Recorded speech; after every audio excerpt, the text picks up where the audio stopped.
día de Pentecostés, en un aposento alto, el día de Pentecostés, en un aposento alto se reunieron los discípulos, pidiendo Espíritu Santo, se reunieron los discípulos, pidiendo Espíritu Santo, y la madre de Jesús, que estaba entre los santos, y la madre de Jesús, que estaba entre los santos, todos allí recibieron poder y Espíritu Santo, todos allí recibieron poder y Espíritu Santo, y por eso, y si le alabas, y si le alabas, y si le alabas, y si le alabas, y si le cantas, y si le cantas, y si le cantas,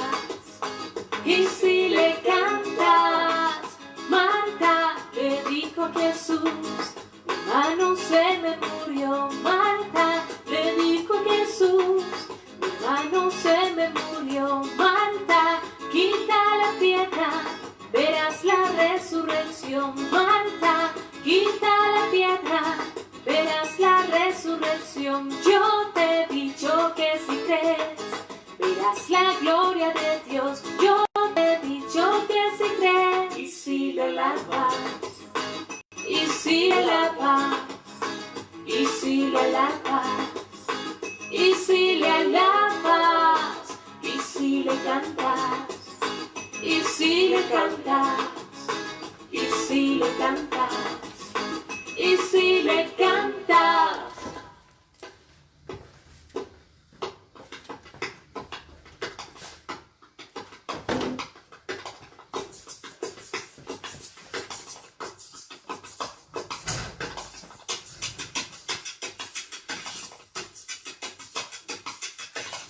Muy buenos días, no se les olvide ir formulando sus preguntas, sus consultas y las pueden ir enviando.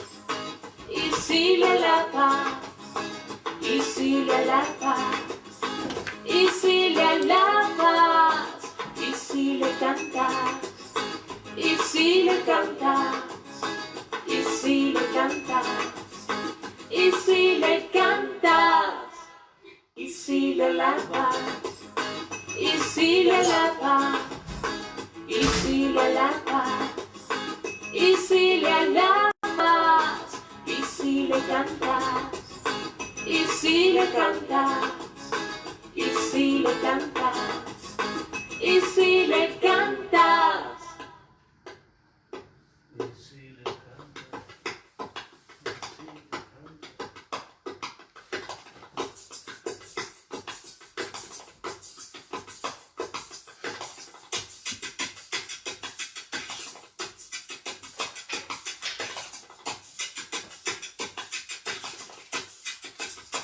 Y si le alabas, y si le alabas, y si le alabas, y si le alabas, y si le cantas, y si le cantas, y si le cantas, y si le cantas.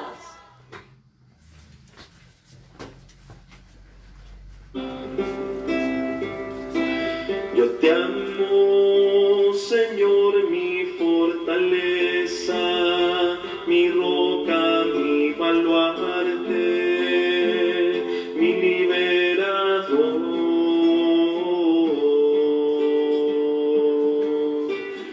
Eres la peña en que me amparo, mi escudo y mi fuerza, mi Salvador. En el templo se escuchó mi voz, clamé por ti en mi angustia, extendiste tu mano y no caí, tu poder del enemigo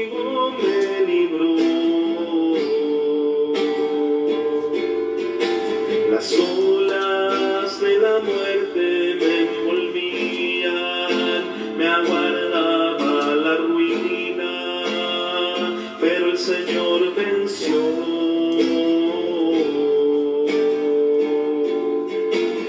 Eres la luz que me ilumina, quien abre mis caminos. Tú eres mi Dios. En el templo se escuchó mi voz, clamé por ti en mi angustia.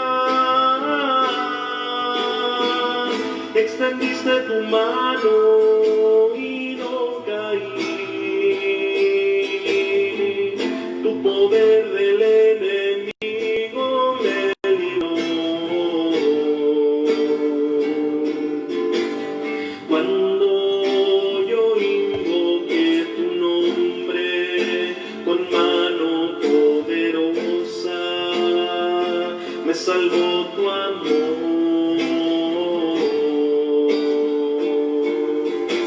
Son perfectos tus caminos, tus manos me sostienen, tú eres mi rey. En el templo se escuchó mi voz, clamé por ti en mi angustia. Extendiste tu mano y no caí. Tu poder del enemigo me libró.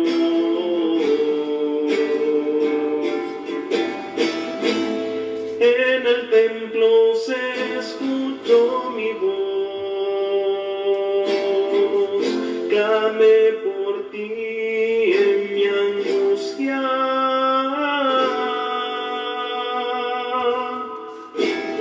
Extendiste tu mano y no caí. Tu poder del enemigo me libró.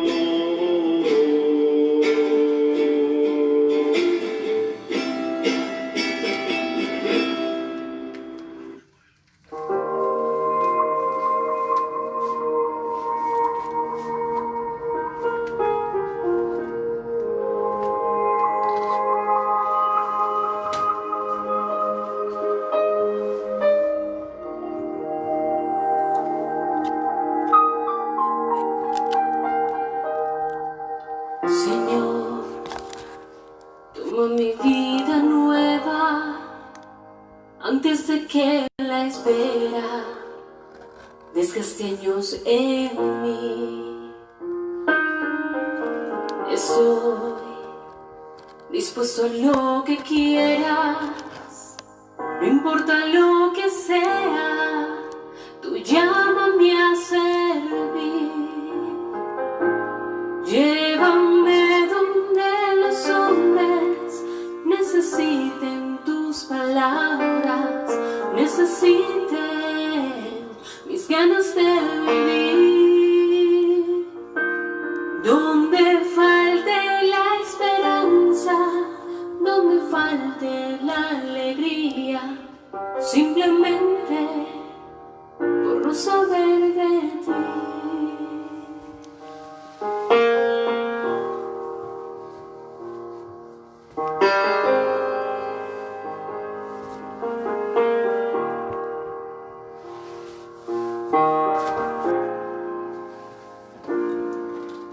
Te doy mi corazón sincero para gritar sin miedo tu grandeza, Señor.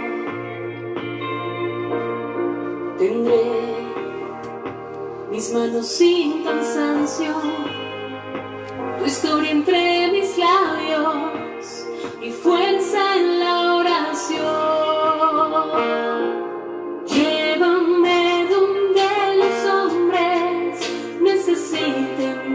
Palabras necesiten mis ganas de vivir. Donde falte la esperanza, donde simplemente por no saber de ti. Buenos días, hermanos y hermanas. Les estamos desde ya invitando para que puedan ir formulando sus consultas, sus preguntas para este conversatorio en el día de Pentecostés. Recuerde también que en la transmisión en vivo tienen la posibilidad de compartir con sus familiares y amigos. Vamos a aprovechar este espacio y esta oportunidad que nos da la iglesia de poder interactuar respecto a ella. Queremos desde ya recordarles que a través de nuestras redes sociales pueden compartir esta experiencia. Nuevamente recuerden ir organizando y formulando sus consultas, sus preguntas, y pueden enviarla a través de estos medios. Donde falte la esperanza, donde falte la alegría, simplemente por no saber de ti, simplemente por no saber de ti, simplemente por no saber de ti.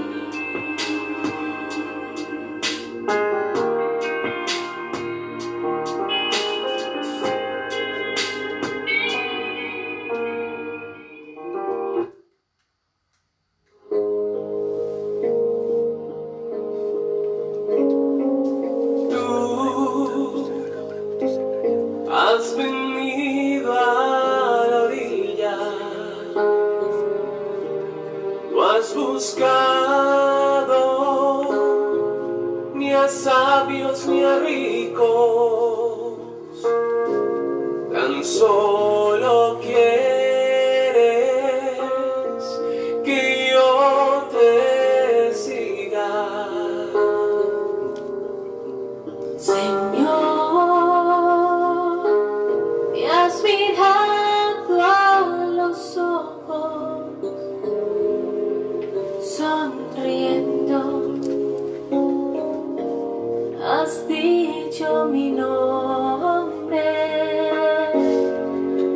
En la arena he dejado mi barca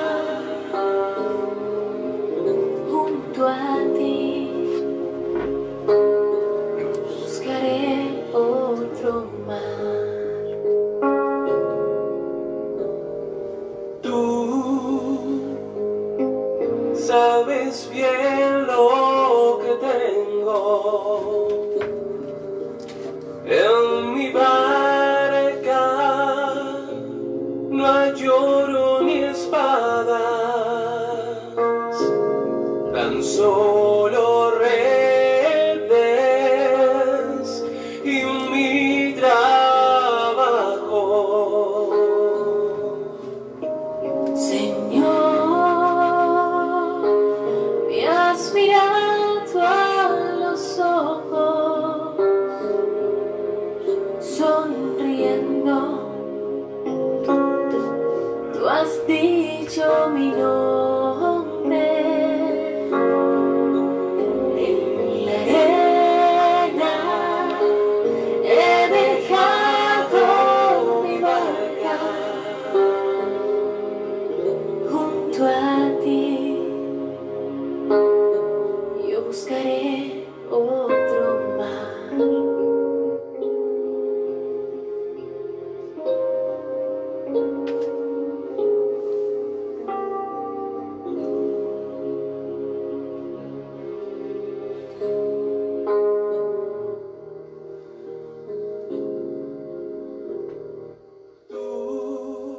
Muy pero muy buenos días tengan todos quienes desde ya participan con nosotros a través de las redes sociales de Facebook, Instagram y nuestro canal de YouTube en la parroquia San Lázaro. Queremos invitarles que puedan ustedes enviar sus consultas, sus preguntas para poder enriquecer y hacer de una forma más amena este conversatorio en esta mañana de Pentecostés. Queremos agradecer el tiempo que disponen ustedes también para participar a través de esta catequesis, de este espacio de conocimiento, y queremos darle la bienvenida al Padre Alejandro, nuestro párroco, y a nuestro vicario, el Padre Oney, que en esta mañana se han dispuesto también para compartir con nosotros a través de estos medios sobre la iglesia que somos cada uno de nosotros. Por eso les invitamos también a compartir esta transmisión en vivo con sus familiares, con sus amigos y hacer provechoso este momento y este espacio. Muy buenos días. Muy buenos días a todos. Bienvenidos a este rinconcito de nuestra casa. Esa es una parte de la biblioteca, un rinconcito que está más bien aislado del ruido de la calle, de puertas, timbres, teléfonos, etcétera, para poder mejorar, hacer un esfuerzo de que nos puedan escuchar con mayor claridad. Estoy con el padre Oney al lado y hoy día en la mañana queremos iniciar una aventura, un invento. Lo vemos a veces en las redes sociales que transmiten para hacer recetas de cocina, que transmiten, qué sé yo, los youtubers opinan de todo y de alguna manera la gente utiliza estas redes sociales. Nosotros somos sacerdotes, somos religiosos, entonces los queremos invitar para que podamos hablar. Ustedes escriben por las redes, el hermano Will va a estar anotando sus preguntas y como a la tarde celebramos la vigilia de Pentecostés, mañana la fiesta, queremos hablar de la iglesia que un padre, uno de los grandes teólogos del inicio, la llamaba santa y pecadora. ¿Qué es la iglesia? La iglesia probablemente sea una especie de idea que hay en la gente como una especie de institución, una gran institución de beneficencia, otros más alejados también, y a veces también con fuertes prejuicios, verá una institución tremendamente corrupta, es decir, llena de pecados, llena de desviaciones, llena de errores, de delitos graves, como ha sido la puesta en escena de revelar este drama del abuso sexual de los menores. Pero la iglesia es la institución, es el misterio, es el sacramento, es de alguna manera lo que Jesucristo fundó a partir de 12 personas, entre ellas un traidor, y a partir de ahí comienza una especie de aventura maravillosa. De eso queremos hablar hoy día en la mañana. Padre Oney. Bueno, bienvenidos y bienvenidas a todos. Qué bueno que nos podamos reunir acá nuevamente a través de las redes sociales, como decía el Padre, para hablar sobre la iglesia, porque los que estamos acá somos iglesia. Y a veces hay preguntas que no hacemos porque nos da vergüenza o porque nos da miedo hacerlas, pero son preguntas que son válidas y que también deben ser respondidas en el transcurso del tiempo. Como decía el Padre Alejandro, recordando, la iglesia es perfecta porque fue fundada por el mismo Señor, pero también es imperfecta porque la componemos seres humanos de carne y hueso que también pecamos. Por eso nosotros, los sacerdotes, y todos siempre decimos: yo confieso ante Dios Todopoderoso que he pecado. ¿Por qué? Porque somos eso. Sin embargo, el Señor, a través de estos hombres débiles, pero con una gran ansia de encontrarlo, con una gran ansia de santidad, fundó su iglesia y nos sigue llamando a nosotros, a cada uno de nosotros, para que formemos parte de esa misión. La misión sobre todo de transmitir la buena noticia a aquellas personas que viene siendo el amor que Cristo ha progresado sobre la tierra y que viene siendo ese rostro del Padre misericordioso. Por eso yo los invito y también les digo, hagan preguntas para que podamos compartir y también para podernos enriquecer. Algunas veces ustedes también tienen quizás alguna acotación. Mira, yo pienso que la iglesia puede ser esto. Y eso es importante, compartir. Así que sean bienvenidos. Para comenzar en esta mañana este conversatorio, nuestra querida amiga Maritza Noriega, que todos los días participa con nosotros de la Eucaristía, ha formulado una consulta que está en el contexto de la misa y la homilía del día de ayer. Dice: querido padre, ¿me podría explicar cuál es la diferencia entre la inteligencia, la sabiduría y la ciencia, que no me quedó muy claro en el día de ayer? Yo creo que el que la entiende mejor es el Espíritu Santo. Pero ayer yo puse un ejemplo, los que estuvieron en la misa, pero puse un ejemplo, un poco comparé durante la semana, los días que prediqué, el Espíritu Santo es presentado por el mismo Jesucristo con la palabra, en el fondo, neuma, ¿no? La idea del Espíritu es el aliento de vida que aparece en el Antiguo Testamento, y ese aliento es el que crea, ¿no? Dice, sopló Dios sobre las aguas, etcétera, y fueron creadas las cosas. Pero después dice, Jesús sopló sobre los apóstoles y les dice, reciban el Espíritu Santo. El Espíritu no es un fantasma, estamos hablando de lo que brota de Dios y que es creador y que tiene la fuerza de crear el mundo.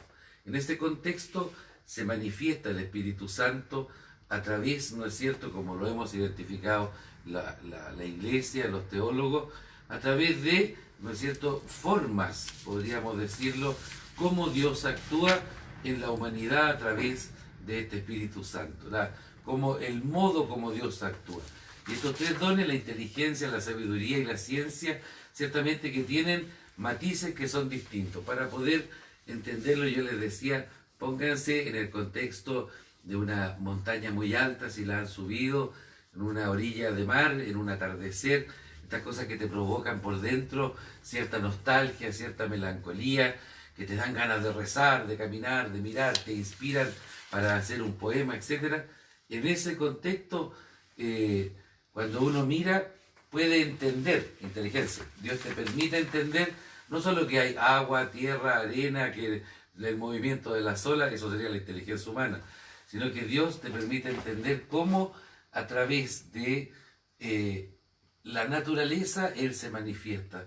Tú, la inteligencia, ¿no? Cómo ves la obra de Dios que se va manifestando, por ejemplo, en los fenómenos de la naturaleza. Cómo yo hago ver al otro, cómo hago entender al otro ese mensaje que Dios me está dando, es la ciencia. Es decir, cómo Dios también me permite explicar las maravillas que Dios hace en la naturaleza. Las leo, las explico. La inteligencia, la ciencia. Cuando yo lo veo, cuando se lo muestro a otro y uno dice, qué rico lo que dijo, padre, o qué rico lo que estoy viendo, ¿sabe que me siento tan bien? La sabiduría, saborear. Hemos saboreado un mensaje de Dios. Hemos saboreado cómo Dios se ha manifestado en nuestra vida. Lo logré entender, lo que Dios me quiere comunicar, lo logré mostrar, lo que Dios me quería comunicar, y lo logré gustar. Disfruté el episodio. La inteligencia, la sabiduría y la ciencia. Querida Marisa, hemos tratado de dilucidar tu consulta. Hacen otra consulta por interno. Padres, ¿qué ha significado para ustedes como sacerdotes hacer la misa a través de estos medios? Es una pregunta muy buena porque por ejemplo, yo me sentía nervioso porque es muy distinto cuando uno hace la misa sin estar grabado para algo que se graba. Y el asunto es que uno, como no está tan familiarizado personalmente, yo no estoy muy familiarizado con el mundo de las redes sociales. Yo, si acaso, tengo Facebook y es como para comunicarme con mi familia. Y entonces, cuando ya uno le ponen una cámara y lo están viendo varias personas, primero yo empecé con nervios, ¿no? Nervios porque es algo humano. Pero ya después me gustó mucho porque cuando uno estudia, decía un estudioso de la teología social, de la doctrina social de la Iglesia, que es de apellido Camacho, él decía, llegar donde nadie llega. Llegar donde nadie llega. Y uno, cuando ve lo que va pasando en Facebook, que hay gente que se conecta desde Punta Arenas, que hay gente que se conecta desde Talca, que hay personas que se conectan desde el Perú, desde México, desde Colombia, desde Venezuela, desde tantos países, entonces yo digo, ¿cómo el Señor se va valiendo de estos medios para uno poder llegar a donde tantas personas que quisieran, ni siquiera lo conocen a uno, pero que uno se va encariñando con ellos porque uno diario lo está ahí viendo, que se están conectando? Entonces yo creo que para mí ha sido, digámoslo en ese contexto, una gran herramienta de evangelización que el Señor ha puesto a nuestras manos, viendo, porque a veces hay personas que como que no les gusta mucho la tecnología, como que es algo malo. No, la tecnología es algo que si se utiliza de buena forma puede hacer mucho bien. Incluso el Papa Benedicto XVI, él escribía un texto sobre los medios sociales. Él decía que bien utilizado es una forma de llegar a muchas personas. Entonces yo digo que puede ser un signo de los tiempos que el Espíritu Santo, en este contexto de Pentecostés, nos está abriendo para poder llegar a muchas personas. Y algo muy bonito de la iglesia es que la iglesia es multicultural. Hay muchas partes donde se predica la palabra y cada uno quizás puede buscar aquellos sacerdotes que le gustan. Un monasterio, quizás existe lo que llama el rito tridentino, que yo he visto también, personas que celebran de espaldas, ¿no? Porque es el rito tridentino, el rito latino, quizás a algunos les gusta una prédica diferente, entonces uno va buscando, y esa búsqueda la inicia el Espíritu Santo. Entonces para mí ha sido algo bonito y bueno, ya no me da tanto miedo salir en cámara, pero antes sí tiene un poquito de nervio. Hay otra consulta, dice, quisiera que hablaran acerca de lo que está haciendo la iglesia en esta pandemia, ya que siempre se quedan solo con el mal testimonio de algunos. Yo quisiera aclarar un poco el tema del mal testimonio. Ciertamente que la iglesia no son los sacerdotes, y hoy día más que nunca se ha notado cómo la gente mantiene la fe a través, por ejemplo, de las redes sociales y sin el templo. Incluso la obra que Dios hace en la iglesia la hace a través de los bautizados, de los cristianos. Y el testimonio y la obligación de vivir el Evangelio y de dar testimonio es una obligación de todos. Ciertamente que si el parlante es grande, el ruido se escucha más fuerte. Es decir, cuando el sacerdote da un mal ejemplo o un ministro de la iglesia da un mal testimonio, eso resuena muy fuerte dentro de nuestra sociedad. ¿Qué hace la iglesia? Yo creo que mucho. Desde lo poco, desde la pequeñez, por ejemplo, de estos esfuerzos de transmitir los sacramentos, de apoyar la oración de la gente. Yo creo que como el paralelo con los enfermos de coronavirus, te contagias, como lo hemos visto en algunas personas, y le da suavecito, le da lento, no lo ataca tan fuerte. Si te agravas, necesitas el médico. Cuando estás a punto de morir, necesitas el sacerdote. Es decir, y nos ha tocado con el Padre Oney visitar personas moribundos por estas u otras enfermedades. Cuando el médico le dice, hasta aquí llego yo, muchas gracias, es cuando uno llega y dice, aquí entro yo. Aquí entra la iglesia dando el consuelo al enfermo y a la familia. Aquí entra la iglesia predicando, como estos días, la fortaleza, es decir, predicando que no se ha acabado el mundo ni Dios está enojado. Después en el ámbito social, que es lo que la gente también mira, y también los medios de comunicación, yo creo que hay una cierta tendencia a ocultar cosas. Es bueno que sepan, mis queridos hermanos, por lo menos en Santiago, los datos duros que yo sé, en Santiago hay 36 ollas comunes funcionando en parroquias. Todas las parroquias, a pesar de los templos cerrados, estamos haciendo un esfuerzo con la feligresía de apoyar a las personas que están pasando mayores necesidades, especialmente mercadería y ropa. La Caritas Chile y la Caritas Social del Arzobispado de Santiago está entregando cajas de mercadería con las cajas de Cuaresma que se lograron recuperar y fondos propios para apoyar a la gente. Todos los refugios gratuitos que hay para los migrantes, como fueron el drama de la gente de Venezuela, Perú, Bolivia y hoy día de Colombia, están siendo alojados en instalaciones de la iglesia. El arzobispo puso a disposición del gobierno todos los recintos donde hayan camas y capacidad hotelera para acoger a los que están haciendo las cuarentenas. Y yo creo que lo más importante de todo, cada cristiano está haciendo lo propio para apoyar a su hermano con pequeños gestos, desde comprarle a la vecina que está haciendo pay de limón porque están todos sin trabajo, hasta apoyar con un paquete de tallarines en silencio para que otro pueda comer el día de mañana. La iglesia somos todos, y si todos trabajamos como una colonia de hormigas, claramente que esta pandemia la podríamos sobrellevar con menos egoísmo, con menos reclamo y sobre todo con mayor actitud de servir, de apoyar, de estar presente en la vida y en la muerte, en las buenas y en las malas, como dicen en el campo, en las duras y en las maduras. Padres, la querida Maritza dice: es extraordinario tener en estos medios y que ustedes nos puedan brindar la misa cada día. En estos momentos de incertidumbre, el poder asistir a la misa a través de estos medios es muy bueno. Le damos las gracias a Maritza por su participación y también por sus consultas. A través de Facebook, nuestra querida amiga Viviana Pizarro Villalobos nos dice: primero decirles que esta instancia de la tecnología ha sido genial, padres. Y tiene una consulta, dice: ¿ustedes sienten que la iglesia está en crisis? Buena pregunta, Vivi.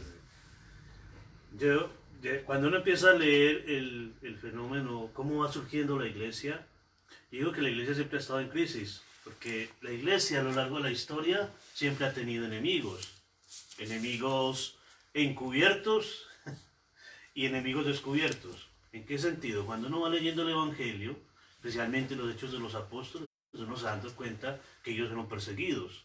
Incluso la mayoría de los apóstoles fueron asesinados.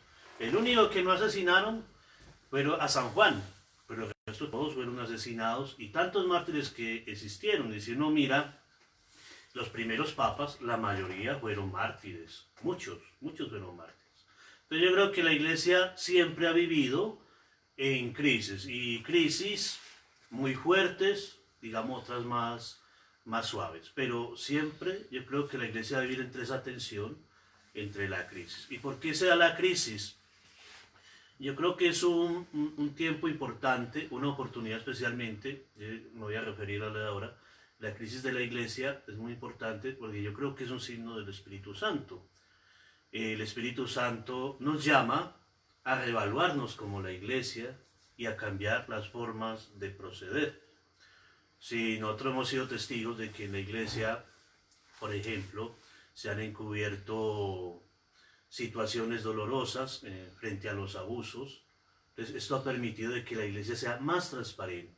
Y a mí me parece eso me parece que está muy bien, porque eso lleva a que la iglesia sea cada día mejor. Y yo creo que eso lo permite el Señor, eso no es una obra del ser humano. No, el Señor permite que esto salga a flote, porque el Señor quiere una iglesia santa, una iglesia que cambie. Entonces yo creo que, claro, siempre hemos estado en crisis. Ahora, hay que superar las crisis. ¿Cómo se supera? Madurando nuestro corazón, madurando nuestra espiritualidad, madurando sobre todo el por qué estamos acá. Pero también no es solamente, hablemoslo así, de esta iglesia institucional, también es un aporte de la iglesia doméstica, es decir, de la familia. ¿Cómo nosotros ayudamos a que los sacerdotes y a que la iglesia sea cada día más mejor? A veces nosotros decimos, está en crisis porque hay templos vacíos. Sin embargo, uno ve que la gente no ha perdido la fe en Dios, y que precisamente dentro de estos momentos uno ve que la gente sigue creyendo, y es admirable cómo la gente, por ejemplo, se conecta por estos medios para escuchar la palabra. Por eso yo digo que un cristiano maduro siempre va a estar en crisis, porque siempre nos van a surgir preguntas, y nos va a surgir sobre todo, ahora digo yo, digamos, yo vivo una pequeña crisis, la crisis de saber cómo están los hermanos, cómo sufren las personas de afuera, cómo nos los puede ayudar de alguna manera. Pero la crisis es muy importante, porque la crisis, tanto en la iglesia como en las personas, nos permiten madurar y nos ayudan a ser mejores. Si no pasamos por eso, vamos a ser cristianos que vivimos una fe infantil y una fe muy alejada de la realidad. Sin embargo, esto no quiere decir que sea una justificación para que sigamos insertos en una crisis de la cual no podemos salir. Por eso el Espíritu Santo nos va animando a crear pautas y a crear formas para poder salir de las crisis. Muchas gracias al Padre Oney, también al Padre Alejandro, a Viviana Pizarro Villalobos por su consulta. Les seguimos invitando también a todas las personas que están participando a seguir formulando consultas, preguntas. Tenemos otra consulta, dice: ¿cuál es la diferencia entre un sacerdote religioso y un sacerdote diocesano? Buena pregunta. Me parece que en el YouTube también hay preguntas. He visto que está corriendo hacia abajo. El sacerdocio, entendamos bien el lenguaje. El único sacerdote del Nuevo Testamento es Jesucristo. El único sacerdote. Lo dice el libro de la carta a los Hebreos en el Nuevo Testamento, ¿no? Es el único sacerdote, es decir, el único que ha hecho el único sacrificio capaz de agradar a Dios es obviamente Jesucristo con su muerte, con su pasión, muerte y resurrección. A los apóstoles y discípulos, con el tiempo se les llamó sacerdotes, en el sentido de que eran los que estaban para el culto y para la celebración de los sacramentos. Pero el único sacerdote es Jesucristo. A nosotros podríamos decir, nos llega de rebote la palabra que es solo de Jesús. Nosotros, el término bíblico preciso para nosotros es presbítero, es decir, somos los ancianos, los testigos, los que estamos para animar la comunidad cristiana, y la gente nos llama sacerdote o cura. En la iglesia, en la historia, se dividieron. El obispo tiene un grupo de colaboradores que se llaman los sacerdotes, y como el obispo tiene un gobierno, una diócesis, son los sacerdotes diocesanos, es decir, que están bajo la tutela del obispo para una porción. Santiago tiene un obispo, Monseñor Celestino Córdoba. Los padres que están bajo la jurisdicción de Celestino Córdoba son los sacerdotes diocesanos, pertenecen a una diócesis. Pero en la historia, desde el inicio, fueron formándose pequeños grupos de cristianos que se juntaban para compartir el pan y la oración, y fueron fundándose las congregaciones religiosas. Primero eran monjes, después eran los mendicantes, después eran las congregaciones, después las asociaciones, etc. Hay un montón de nombres que no viene al caso mencionarlo, pero son los que están dependiendo de una general, del sucesor del fundador, y nosotros tenemos obediencia con nuestro padre general. Servimos a la diócesis, pero nuestra obediencia es el general. No estamos amarrados a un territorio, sino que servimos a la iglesia donde nos manden. Por eso somos también, se nos llama misioneros. Sacerdote religioso, padre general. Sacerdote diocesano, obispo del lugar. Tenemos otra consulta, agradecemos esta consulta, y Alejandrina Torres dice, primero que todo dice que buenos días, esta maravillosa experiencia, que se ven espectacular en medio de esta biblioteca. Delgado, me imagino. Y la consulta es, dice, ¿puede ser padrino en el bautizo sin ser bautizado y estar en otra religión? No debería. No debería, porque el rito del bautismo exige la pertenencia a la iglesia. Cuando en un momento del rito se le pregunta, ¿usted cree en Dios, en el Padre, en el Hijo y en el Espíritu Santo? ¿Cree en la Santa Iglesia, la Virgen Santísima, etcétera? Si no es católico, no puede estar prometiendo lo que no hace ni lo que es. Por eso la iglesia pone algunas normas. Los sacramentos de la iglesia católica son para los católicos y para quienes quieran recibirlos. Entonces, un padrino tiene que ser el aval de que va a ser educado según la fe católica. No solo creer en Dios, que va a ser el tema de la próxima semana, sino que en la iglesia católica. Así que no debería ser alguien de otro culto, ni alguien que no esté bautizado, ni siquiera que no esté confirmado. Es lo que pide la iglesia, un católico maduro.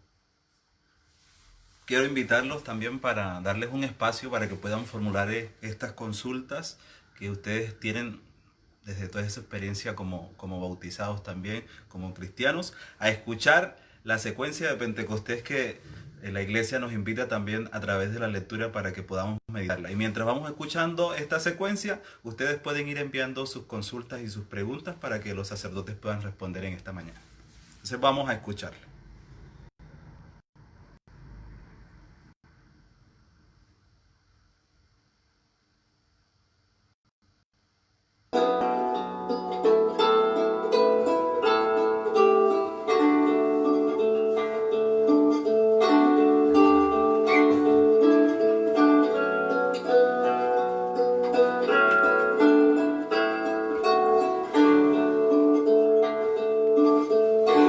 Nos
Muchas gracias. Estamos retomando nuevamente con una consulta bien importante. Dice, ¿qué pasa con un niño o una persona que muere sin ser bautizado? ¿Es cristiano igual? Esa es una discusión antigua. Voy a tratar de ser breve, vamos a tratar de ser breve porque he visto que hay hartas preguntas. Esa es una discusión muy antigua. En la Edad Media, cuando la iglesia, la comunidad de los cristianos se institucionaliza y entra en lo que se llama ya de lleno el derecho romano, obviamente que hubo teólogos que decían que ser cristiano es solamente a partir del bautismo y la confesión de fe. Y de ese contexto entonces se metió muy fuerte, especialmente en la tradición española, que era una iglesia muy apegada a Roma, a las leyes romanas. Entonces, claro, decían, si te mueres sin bautizo, te vas al limbo, decía la gente, ¿no? Es decir, tampoco te vas al infierno, te vas al limbo. Pero yo creo que hoy día ha sido muy matizada esa afirmación con el magisterio de los papas, especialmente de los últimos 2 siglos, y la afirmación básica, primaria, es que todos somos hijos de Dios. Primero es eso, todos somos hijos de Dios. Segundo, que el sacrificio de Cristo, que nos redimió en la cruz para el perdón de nuestros pecados, es por toda la humanidad, no solamente por los bautizados, por toda la humanidad. Tercero, las semillas de Dios están esparcidas, como tú lo dijiste en una prédica el otro día, las semillas de Dios están esparcidas en toda la creación y en toda la humanidad. Cualquier persona que obra en su recta conciencia es un cristiano en su corazón. Y por último, ¿no es cierto? ¿Quién es uno para decidir quién va y quién no va al cielo? Solo Dios, solo Dios. Nosotros somos un mero instrumento. Entonces, yo no podría afirmar eso, no sería justo, sería cruel de alguna manera afirmar que una persona sin bautizo no se salva. Todo lo contrario, el sacrificio redentor de Cristo es por todos. Yo acepto, ese es el tema del bautismo y la confirmación o la confesión de la fe. Yo acepto la fe voluntariamente y hago en mí los frutos de la redención de Jesucristo. Queremos darle las gracias a todas las personas que están participando con nosotros, a Mila, a Catita, a Gustavo, a Manuel, a Christopher, a José Núñez, a Viviana, a Natsis, a Erika Mendieta, que también nos escucha desde Rancagua, y a todas las personas que se están uniendo en esta mañana para compartir con nosotros a través de esta transmisión en vivo. A Pablo Andrés Abarca y a todos y a cada uno de ustedes, que el Señor les bendiga en esta mañana. Tenemos 2 consultas de Alejandrina Torres. Dice la primera consulta: ¿puede comulgar un feligrés sin haberse confesado durante 1 año? Esa es una buena pregunta, ¿no? Mire, dentro del rito de la penitencia, bueno, hay que tener en cuenta de que primero nosotros debemos seguir el consejo, confesarnos, ¿no? Porque eso es un consejo que da la iglesia y también lo da en los Hechos de los Apóstoles. Nosotros tenemos que confesar. Sin embargo, si hay una situación extrema donde yo no me he podido confesar, si yo hago algo que se llama contrición perfecta, es decir, yo estoy arrepentido o arrepentida del pecado que he cometido y en ese momento no me pude confesar, si yo hice contrición perfecta, eso es lo que dice el ritual de la penitencia, yo puedo comulgar, claro que sí. Pero dice después, los que enseñan sobre este tema, que después yo debo también confesar, ¿sí? Porque yo puedo ir a confesarme con un sacerdote, pero si yo no hago contrición perfecta, es decir, de corazón, bueno, pues no hice nada. En cambio, cuando yo voy a comulgar, yo tengo que tener esa contrición perfecta, es decir, yo me he arrepentido, creo, Señor, que tú has lavado mi pecado, todo. Pero si en ese momento no se pudo confesar y tiene esa necesidad y hizo la contrición perfecta, los maestros de la penitencia dicen que sí se puede comulgar, pero aconseja que después debe hacer una confesión. Le recordamos a todas las personas que están participando que todas las consultas, las preguntas son válidas. Anímense y atrévanse a consultar. Desde nuestro canal de YouTube, Alejandrina tiene otra consulta. Dice, ¿por qué cada vez que comulgo siento y tengo ganas de llorar? Eso le pasa a mucha gente, incluido yo. Alejandrina, es bueno que sepas, por ejemplo, que San Ignacio de Loyola, el fundador de los padres jesuitas, 1500 te estoy hablando, él fue soldado, peleó de hecho en la batalla de Lepanto, le llegó una bala en la rodilla que lo dejó cojo y ahí se convirtió al cristianismo y fundó lo que nosotros llamamos como los padres jesuitas. Y él cuenta, y los biógrafos, que él todos los días de su vida, mientras celebró misa, lloraba desconsoladamente. Todos los días de su vida. El Padre Pío, el gran santo de nuestro tiempo, que tenía los sextimas, un capuchino, también lloraba desconsoladamente, porque lo que recibimos es grande. Y por eso la iglesia es un espacio más que artístico, es un lugar incluso para dormir. Yo muchas veces me he dado cuenta que entro a la iglesia, o a veces cuando predico, yo digo, oh, por Dios que estoy fome. No, es gente que siente un alivio tan grande en su corazón cuando llega y logra conectarse con este Señor que es capaz de consolar las penas más grandes. No le tengan miedo a las lágrimas que hacen bien, no le tengan miedo muchas veces al consuelo que Dios nos da. Son lágrimas muchas veces de alegría, de consuelo, de Dios que está actuando en nuestro corazón. Muchas gracias. Hay otra consulta. Dice, ¿creen ustedes que el testimonio del Papa Francisco está cambiando a la iglesia? ¿Está la iglesia preparada para este cambio? Mire, lo que pasa es que creo yo que la iglesia elige estos líderes inspirados por el Espíritu Santo y cada líder tiene una personalidad diferente. Por ejemplo, yo me acuerdo cuando eligieron al Papa Benedicto XVI, decía que no servía. Mucha gente decía eso, que no servía, que era un hombre de libros, todo eso. Pero el Papa Benedicto, dentro de su forma de ser, logró grandes cosas dentro de la iglesia. Yo creo que el testimonio del Papa Francisco es un testimonio que va muy abierto hacia el encuentro con la gente, y eso es importante, ¿no? También veo que es un hombre muy humano, y que esa cercanía ayuda. Sin embargo, dentro de la iglesia, y voy a hablar desde Juan 23, siempre han habido oposiciones hacia los papas, porque quizás no les gusta la manera de ser o de comportarse dentro del mundo. Incluso Juan 23, cuando convocó el Concilio Vaticano II, dijeron que la iglesia se iba a acabar, que eso no era. Incluso hubieron grupos que se dieron de la iglesia y muchos sacerdotes y religiosas se salieron. Entonces yo creo que ese testimonio del Papa es válido, siempre y cuando no sea antitestimonio. Yo veo que lo que él hace es hablar de una iglesia que sea del pueblo, una iglesia que sea cercana al pueblo, una iglesia que habla de los pastores que tengan olor a ovejas, es decir, que se mezcle con las personas. Por lo tanto, yo creo que algo del testimonio que podemos rescatar del Papa Francisco, y que sería muy bueno nosotros también aplicar en la vida, para mí es la sencillez. La sencillez de poderse acercar al otro, sin prepotencia, sino como una persona más, una persona del pueblo.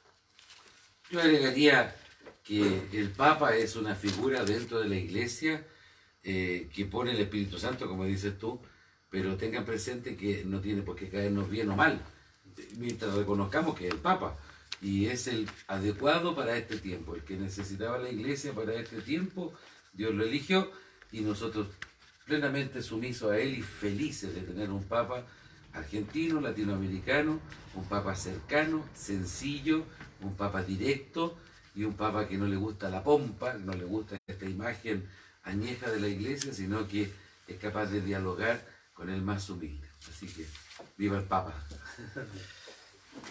Después de esta consulta, nuestra querida amiga Viviana Pizarro tiene dos preguntas más desde nuestra red social de Facebook. Dice, ¿es difícil de repente defender a la iglesia, sobre todo en estos tiempos de abusos? ¿Es cierto que el castigo es solo relegarlos? ¿Están de acuerdo ustedes con ello? Hay más de una pregunta. Primero saludar a Viviana, que es una mamá del M, tremenda feligrés de nuestra parroquia. Hay que recordar una cosa, y el tema de los abusos sexuales no son un tema exclusivo de la iglesia, es un drama y un crimen que atraviesa toda la sociedad y todo el mundo, desde los países más lejanos hasta los más, entre comillas, desarrollados. Es un drama que atraviesa la humanidad desde siempre. Dentro de la iglesia el tema de los abusos ha sido trágico, tremendo, por la cantidad de víctimas, por los testimonios que se han recogido, por el tipo de personas que lo cometieron. Evidentemente que la iglesia ha sacudido el árbol y se han caído muchas manzanas podridas, y eso hace que todavía haya mal olor cerca, ¿no? Porque cuando uno hace un zamarrón a un árbol y se cae lo que no sirve, efectivamente eso es una etapa curativa, terapéutica, que hace muy bien. En segundo lugar, a la iglesia no hay que defenderla. No somos Rambos de defender la iglesia. No hay por qué defenderla.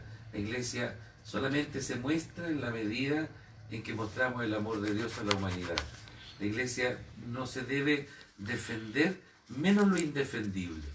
En tercer lugar, para el que cree en la Eucaristía y el que cree en aquello que somos y celebramos, cuando un sacerdote es expulsado del sacerdocio, yo creo que es lo peor que le puede pasar en su vida. Y cuando una persona es alejada de sus funciones ministeriales, cuando le ha dado toda la vida, es lo más doloroso para él. Pero yo creo que los castigos están bien, los castigos de frente a delitos están bien, las conductas creo que se pueden mejorar también, pero la iglesia, siendo madre y maestra, es también extremadamente severa con los hijos que han cometido delitos, sobre todo estos tan terribles como los abusos sexuales. Muy bien. Ella tiene otra consulta y dice, ¿existe algún personaje bíblico que los inspire a ustedes? Mire, personalmente, ayer estábamos mirando la vigilia, ¿no? A mí siempre me ha gustado especialmente Samuel. ¿Por qué me gusta Samuel? Porque cuando usted hace una pregunta sobre la crisis, la iglesia estaba en crisis precisamente, la religión judía estaba en crisis porque en ese tiempo había muy mal testimonio de los sacerdotes. Y Samuel fue llamado en medio de la crisis, un niño que nació milagrosamente porque la mamá no podía tener hijos y se lo ofreció al Señor y Dios le dio ese niño y dijo, yo te lo consagro. Y Samuel tiene algo muy bonito porque el Señor lo llama 3 veces.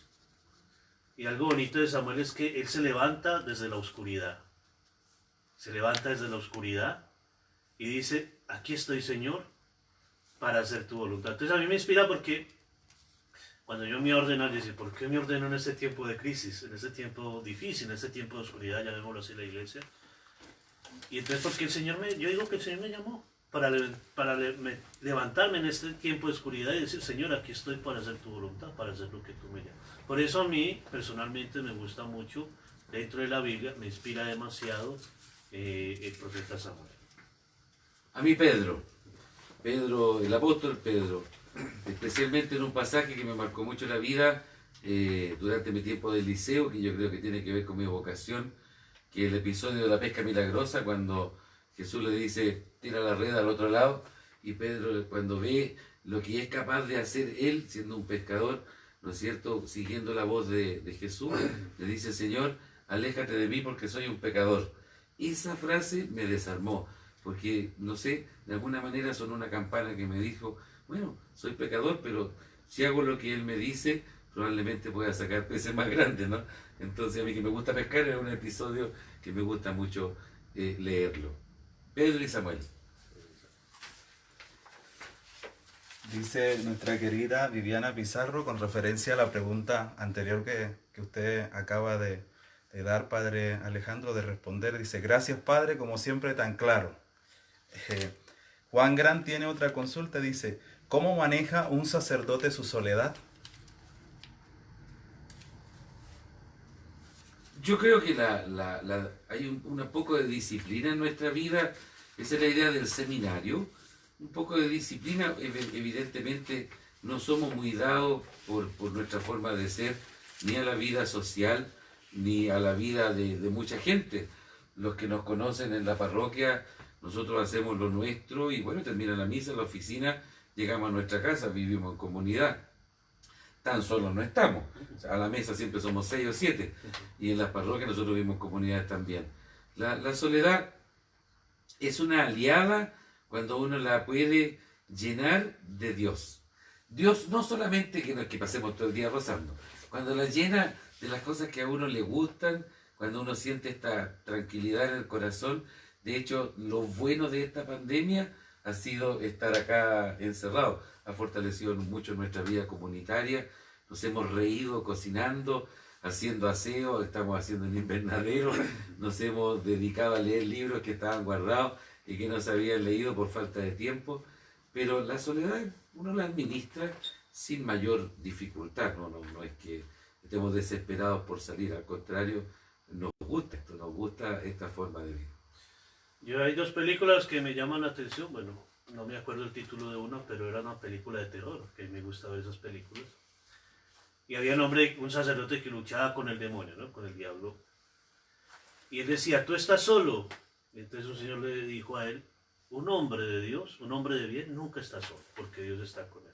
Y la otra parte que a mí me gusta fue cuando vi a José, el que fue vendido por estos 11 hermanos a Egipto, y decía el narrador, José nunca estuvo solo, porque José siempre estuvo con Dios. Entonces yo creo que uno en esto, uno no está solo, porque si está Dios con uno en la vida, uno no está solo. Ya el manejo, como decía el padre, pues uno se dedica a hacer ciertas cosas, porque a veces nos da la impresión de que los seminarios es como que uno no hace nada, ¿no? Porque como uno no ve lo que hay acá adentro, pero uno se dedica a muchas cosas, a hacer varias cosas. Entonces eso permite también que uno, esa soledad se vuelva creativa y pueda aportar uno también a la comunidad, ¿no? Como esto que estamos haciendo, esto también es parte de esa soledad creativa, ¿no? El salir de uno mismo para poder compartir con nosotros. Viviana le da las gracias, Padre Ney, por responder a su consulta. Y Natsi Segueri tiene una consulta, dice. Les da las gracias a ustedes por sus misas online, porque esto indica que Dios nos asiste en este momento de pandemia. Y dice, ¿cómo identificar que el Espíritu Santo es el que nos está guiando en un momento determinado? Bueno, saludar a Naxi Seguir, la esposa de Gabriel, venezolana, feligrés nuestro. Ya lo voy conociendo de alguna manera ahí por las redes sociales. ¿Cómo identificar? Hay una experiencia, San Ignacio Loyola, el fundador de los jesuitas, en sus ejercicios espirituales, lo explica muy bien, que se llama el discernimiento de espíritu. Es decir, el discernimiento de espíritu lo da la gracia de Dios, para poder descubrir cuando uno actúa según su voluntad y cuando no. Y eso te lo indica la conciencia. Es decir, la herramienta humana, la conciencia. La gracia del discernimiento es poder descubrir, ¿no es cierto?, si esto está en coherencia con el Evangelio, con las enseñanzas de Jesús, que son también las enseñanzas de la Iglesia. Y cuando uno dice, bueno, vamos a tomar una decisión, un acto de libertad, si es en coherencia con el Evangelio y con la enseñanza de la Iglesia sobre ese Evangelio, una conciencia bien formada, y uno dice entonces actuamos. Ese es el discernimiento de los espíritus. Uno puede decidir muchas veces hacer algo que no quiere, o incluso algo que no le gusta, o algo que le va a doler, pero si uno tiene la conciencia de que lo está haciendo, ¿no es cierto?, por voluntad de Dios, lo hace. Entonces, como un acto de fidelidad frente a una infidelidad, como, ¿no es cierto?, un acto de perdonar frente a la tentación del odio y del rencor. El discernimiento de los espíritus nos va llevando sobre el camino correcto. Rosy Ramírez dice que los está apoyando, que ya está aquí, que gracias por este momento. Dice, aquí estoy. Acá tenemos otra consulta de Manuel a través de nuestro Instagram. ¿Una persona que se ha divorciado puede volver a comulgar? El Papa Francisco sacó un libro que se llama Amores Leticia, ¿no? Y entonces eso creó mucho revuelo, sobre todo en los periódicos, porque hay periódicos que solamente sacan frasecitas, pero no ponen todo el contexto. Y eso es peligroso, porque eso ha creado mucha confusión entre las personas. Entonces lo que el Papa Francisco aconseja, no es que sea así, él está aconsejando, es que una persona que se ha divorciado y quiere comulgar, eso lo debe discernir ella en su corazón. ¿Por qué? Porque si ella lo ha discernido y lo ha hecho bien, bueno, eso ya es una decisión libre si desea comulgar o no. O sea, el Papa Francisco va a lo que el Señor quiere también, que vaya a su propia conciencia y medite si él puede comulgar o no puede comulgar. Eso es algo que aconseja el Papa Francisco, y no es que él haya dicho, los divorciados pueden comulgar, porque eso es algo que ha entrado mucha atención.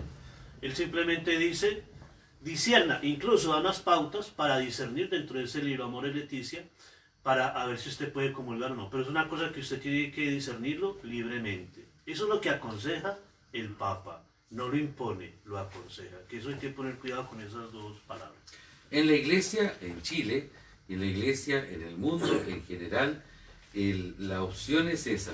Usted decide, no soy yo, ni el padre Oné, ni ningún sacerdote que puede decirle, usted sí, usted no. Usted decide, use su libertad. Si su conciencia nada le reclama, comulgue. Si la conciencia dice, no, yo creo que no debo, no comulgue. Pero usted es el que decide. El cristiano tiene que ser protagonista de su propia vida. Muchas gracias, dicen por acá. Todas las preguntas están siendo bien claras. Las respuestas también. María Soledad Fajardo Farías dice, Padre Alejandro, ¿puede ser perdonada una persona enfrentada a un dolor tan grande que en su momento le dice malas palabras a Dios? Aún duele haberlo hecho. La Sole Fajardo de la Guadalupe, la mamá de una chica hermosa de alma y hermosa de rostro. Bueno, tiene 3 hijas que son un encanto de chiquilla y una familia muy linda. A la Sole Fajardo, ¿qué le digo? Claro que sí. Dios perdona todo, y eso grábenselo en la mente y en el corazón. No hay ni un solo pecado en este mundo que Dios no pueda perdonar cuando uno se ha arrepentido. Lo que cuesta es uno perdonarse. Si usted lee la Biblia, se va a encontrar, ¿no es cierto?, con algunos personajes que también le reclamaron a Dios, ¿no es cierto?, como Jeremías y este otro que Jonás, ¿no es cierto? Hay varios personajes en la Biblia que le reclaman a Dios. Job, el buen Job, cuando Satán le dice, ¿has visto? O sea, Dios le dice a Satán, ¿has visto cómo mi hijo Job es obediente y fiel? Y Satanás le dice, bueno, pruébalo, vamos a ver si te es fiel. Y le pone cicatrices, ruina, todo. Y Job dice, el Señor me lo dio, el Señor me lo quitó, bendito sea el nombre del Señor. Entonces, no hay ni un solo pecado que Dios no perdona. Y es bueno tenerlo presente, porque cuando uno ya ha llorado un pecado, obviamente que Dios te ha consolado. Es uno el que tiene que pasar la página, es uno el que tiene que decir, bueno, Señor, tú sabes lo que soy, ¿no es cierto? Como en la misa no soy digno, pero una palabra es la que salva, la palabra de Él.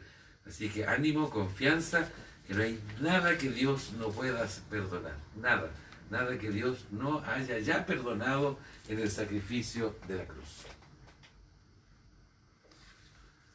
Alejandrina Torres, desde nuestro canal de YouTube, dice, hace 2 semanas soñé con Santa Teresa de Calcuta, estaba en la iglesia San Lázaro, yo me acerqué y la vi. ¿Tengo que hacerle una misa? Bueno, es que hay que tener cuidado en ese sentido, porque quizás usted puede tener una gran admiración hacia la Santa Teresa de Calcuta, ¿no? Entonces quizás yo por lo menos, y el padre también, nosotros citamos mucho a Teresa de Calcuta en las homilías, porque es una persona imposible de referenciar por su trabajo que hizo, pero eso ya es decisión si usted quiere brindarle una misa por la memoria de la Madre Teresa de Calcuta, por sus obras, por todo el trabajo que ha hecho, pero eso nace desde sus libertades si usted quiere ofrecerla o no. O sea, no porque yo sueñe, por ejemplo, con un santo, sea obligatorio, pero sí pueden hacer desde su ser. Le quiero dedicar una misa a esta madre que hizo tanto por la humanidad, pero también puede ser que esa madre, a través del ejemplo que me dio, ¿qué me quiere decir? será también ayudar a las personas que tengo a mi lado, será poder entregar algo de mí hacia ellos. Entonces, es eso. Y qué bonito que haya tenido ese sueño con esa gran santa que nosotros admiramos tanto. Nuestro querido feligres Juan Grande, del canal de YouTube de nuestra parroquia San Lázaro, nos pregunta: ¿cómo puede el individuo identificar y poner en práctica los dones que le han sido concedidos por el Espíritu Santo? No es la persona la que pone en práctica los dones, son los dones que actúan a través de la persona. Ojo, de lo mayor a lo menor. Es Dios el que actúa en el hombre.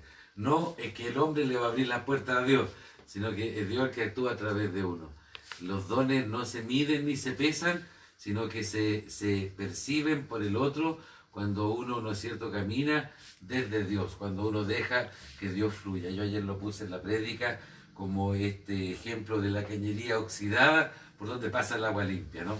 No es que uno le ponga llaves para que funcione esa agua, sino que Dios la quiere que corra el amor de Dios sobre los demás. Es el hombre que tiene que aceptar el plan de Dios y los demás lo hace el Señor. Saludos, Juanito, ya nos veremos de nuevo en estos días. María Soledad dice: me hizo llorar Padre Alejandro, muchas gracias. Saluda a la Vicky, no me acordaba el nombre. Saluda a la Vicky. Ella también tiene otra pregunta, dice: ¿y las personas que no están casadas por la iglesia pueden comulgar? Esa respuesta ya le habíamos dado, pero lo voy a volver a decir.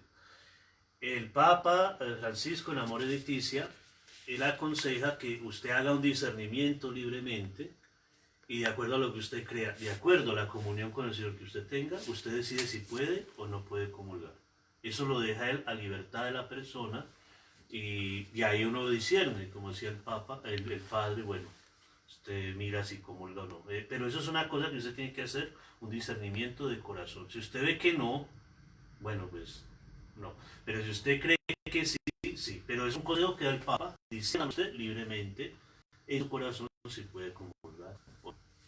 Nuestra querida amiga Jimena Catalán dice: ¿cómo enfrentar la muerte de un familiar directo, siendo que ha habido el luto permanente? También le he dicho malas palabras a Dios, llevando una cruz diaria.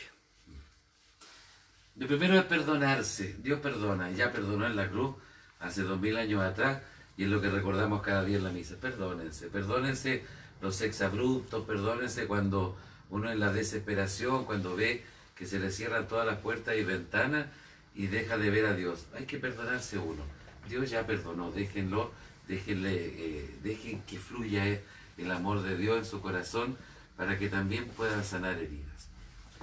El duelo son etapas, no es solamente un episodio en la vida, no por la muerte solamente, la enfermedad, una separación, la pérdida de un hijo, la separación de los seres queridos, la expatriación de tantos hermanos que han tenido que dejar su país, su tierra, su cultura, su familia, por buscar nuevos horizontes. Es un duelo, es decir, duelo significa un dolor que se lleva en el corazón. Y eso tiene etapas. Yo creo que las tres principales, y ojalá las puedan identificar, no es que vayan una detrás de otra, a veces se dan todas revueltas, ustedes tienen que separarlas. La primera es la experiencia del duelo. ¿Qué me hace sufrir? ¿Qué me hace sufrir? La segunda es la aceptación de ese dolor. La aceptación de ese dolor. Por ejemplo, un ser querido, ¿se murió? Sí, se murió. Me destrozó el alma. Acéptalo. Si eres cristiana, hay más que esto. Y lo tercero, ¿no es cierto?, es el aprendizaje. Es decir, ¿qué he ganado con esto? ¿Qué me ha mostrado Dios a partir de este dolor tan grande? Y de saber, no sé, mamá, papá, hermanos, que están en el cielo o los que están en otro país. O sea, el hecho, la aceptación del dolor y después el aprendizaje. Identifiquen esas tres etapas en cuál estoy yo que me falta todavía. Muchas veces una experiencia terrible, años después dice, gracias a Dios, la gente dice, gracias a Dios ya lo superé, gracias a Dios, instintivamente le sale ese gracias a Dios. Ana Riveros dice, lo saluda Padre Alejandro, dice: Padre Alejandro, gracias por sus palabras, siempre lo recuerdo con mucho cariño. De Guadalupe, Lanita Rivero, del M. Y Jimena Alejandra Jorquera, desde Facebook, nos dice: Padre, Yo y mi esposo llevamos 26 años de matrimonio. Él fue casado anteriormente y se casó por la iglesia. Hicimos hace años atrás los trámites para disolver su matrimonio por la iglesia y nos salía muy caro y no pudimos hacerlo y se demoraba muchos. Nos gustaría bendecir nuestro matrimonio. Llevamos 30 años junto con 2 hermosas hijas.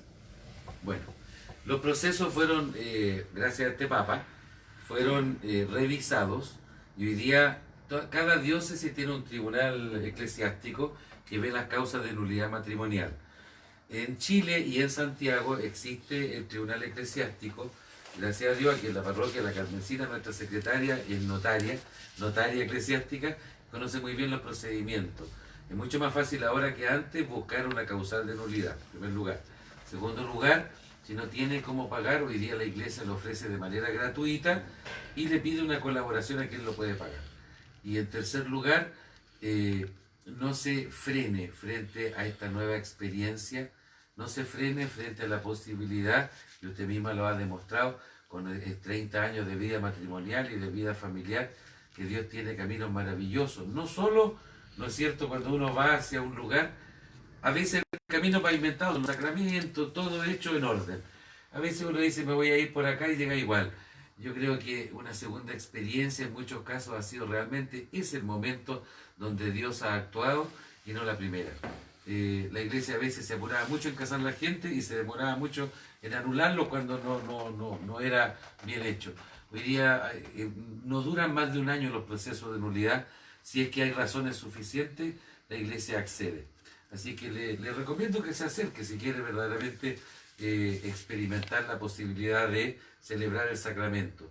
Si no puede, siga adelante, verá que Dios ya le manifestó su amor en este matrimonio y en esta familia que ustedes han fundado. Con respecto a lo que había preguntado, había acotado, ella dice que hace 26 años un sacerdote le dijo que no podía comulgar por haberse casado con un hombre separado y solamente comulgué en la primera comunión de sus hijas, dice. Rece por el curita que le dijo eso. Rece por el curita, yo creo que estaba profundamente equivocado, si hace 26 años ya estará viejito, para que se vaya en paz de este mundo, pero este Papa nos ha mostrado, tal como lo dijo el Padre Oley, que es uno el que decide, no el cura. No el cura. Uno decide qué campanita le están diciendo si hay un momento importante en la vida, no solamente la primera comunión, un funeral, la misa dominical, si uno ve que le llegó al alma un momento, vaya y comulgue. Y Dios da fiado, no se preocupen, que Dios da fiado y no cobra. Entonces, cuando sentimos eso y esa convicción de que primero quiero unirme a Él y después veremos cómo vamos cumpliendo los obstáculos, las dificultades que se puedan ir desarrollando. Adriana Sepúlveda, nuestra querida Adriana, dice: escucho atentamente preguntas y respuestas, admirable, una maravillosa catequesis, dice. Muchas gracias, Adrianita. Ella se preocupa de un par de viejitos a quienes quiero mucho. Está todos los días llamando a los más ancianos que son feligreses nuestros. Saludos a ella. Vamos a hacer una querida pausa y una necesitada pausa en estos momentos para que ustedes también puedan realizar preguntas y consultas. Les invito a escuchar. Vamos a hacer un corte de 1 minuto y en 10 minutos ya cerramos. O sea, la última pregunta para ser fieles al horario que le habíamos ofrecido.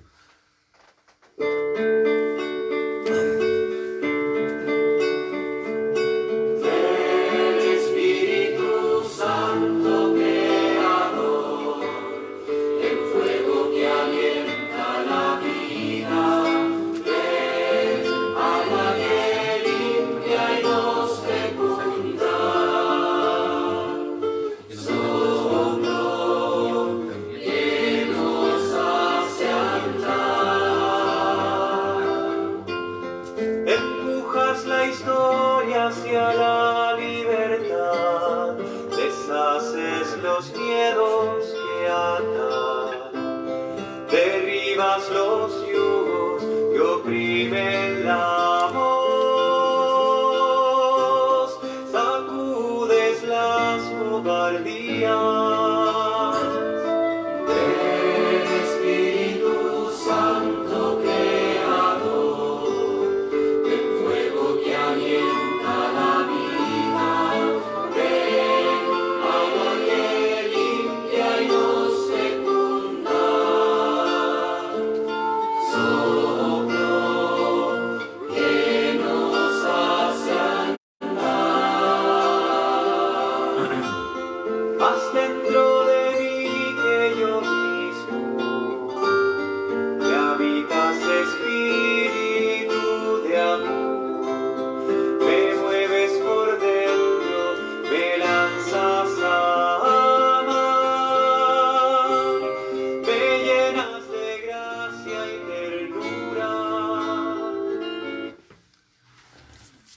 Tenemos otra consulta retomando este conversatorio. Dice, hemos visto varias veces a ustedes con la sotana o hábito.